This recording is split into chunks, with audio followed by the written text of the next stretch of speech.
Alors nous allons voir les phrases qui doivent être produites par les élèves. D'abord, le petit déjeuner est essentiel pour la croissance de notre corps et pour le bien de notre santé. C'est pour cela qu'il faut s'intéresser à ces composants. De quoi se compose notre petit déjeuner? Il faut prendre un petit déjeuner chaque matin. Le petit déjeuner doit être équilibré. Moi, je préfère du lait au chocolat, par exemple. J'aime prendre un déjeuner varié, un petit déjeuner varié. Je n'ai jamais raté mon petit déjeuner. Maman préfère le jus de fruits fait à la maison. C'est bien de prendre un œuf, mais pas chaque jour. Alors, pour récapituler, un menu du matin doit se composer du lait, des céréales et des fruits. Il ne faut jamais négliger le petit déjeuner. Alors, comme vous l'avez vu, tous ces composants sont ou bien des céréales ou des fruits ou bien des laitages, des produits laitages. Nous allons alors les élèves vont lister et classer ces produits selon leur origine. Alors, nous allons voir les laitages, c'est-à-dire les produits qui viennent du lait. Par exemple, le lait, le yaourt, le beurre. Alors, ça vient du laitage. Ici, nous avons des céréales, le pain aussi, des céréales.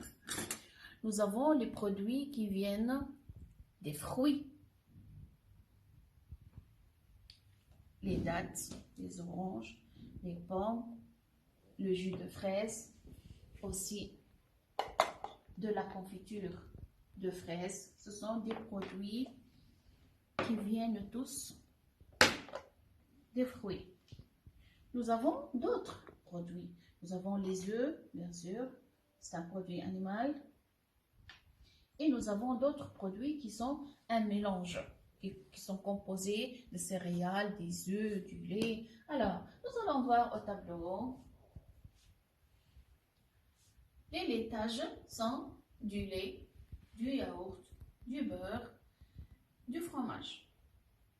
Les fruits, du jus, des oranges, des pommes, des bananes et aussi des dattes.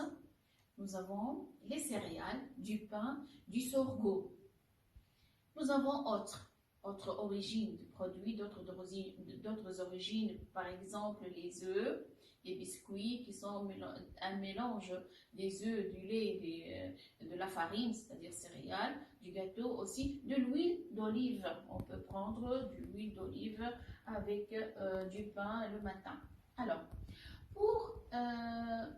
pour récapituler, les élèves doivent construire leur menu préféré. Qu'est-ce qu'ils peuvent ou bien qu'est-ce qu'ils préfèrent prendre chaque matin? Chaque élève va prendre son ardoise et il va voir à partir de ce menu qu'est-ce qu'il va choisir.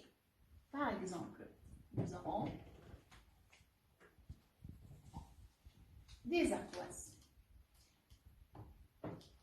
L'élève 1, par exemple, choisit de prendre une tasse du lait, une tartine au beurre, un œuf et des dattes.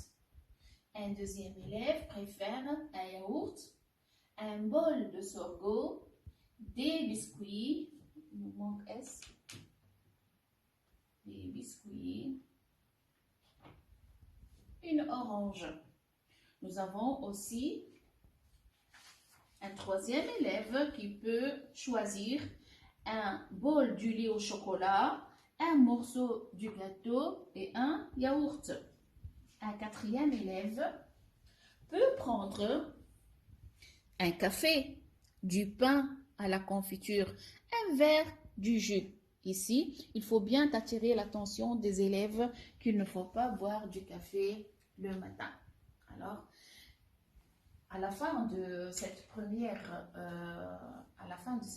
partie de notre situation intégrative, je dois donner des feuilles A3 pour mes élèves, des stylos marqueurs et leur demander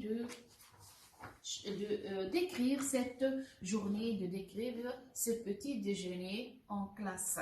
Alors, je vais les diviser en groupes et leur demander de produire un récit de 3 parties.